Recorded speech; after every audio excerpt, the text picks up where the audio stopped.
জাতীয় নির্বাচনের আগে একতরফাভাবে টেলিকম পলিসি প্রণয়ন করা সমীচীন হবে না বলে মন্তব্য করেছেন মির্জা ফখরুল ইসলাম আলমগীর।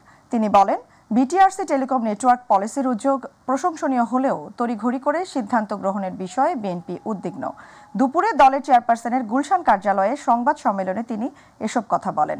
মির্জা ফখরুল বলেন, খসড়া নীতিমালায় যা আছে বড় কোম্পানিগুলো লাভবান হবে, ছোট কোম্পানিগুলো ক্ষতিগ্রস্ত হবে। সব পক্ষকে নিয়ে নীতিমালা প্রণয়ন করার আহ্বান জানান তিনি।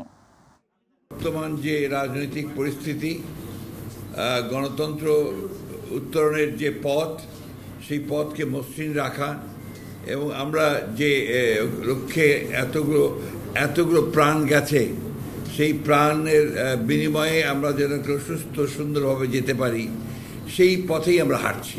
আমরা খুব স্ট্রেট ওয়েতে এই ইস্যুটা আমরা মনে করেছি যে এই মুহূর্তে দেশের মানুষের এটা জানা দরকার, তাদেরকে সরকারকেও জানানো দরকার। আমাদের as a responsible political party আমরা আমাদের দায়িত্ববোধ থেকে আমরা এই জিনিসটা জনগণের সামনে আপনাদের মাধ্যমে তুলে ধরলাম।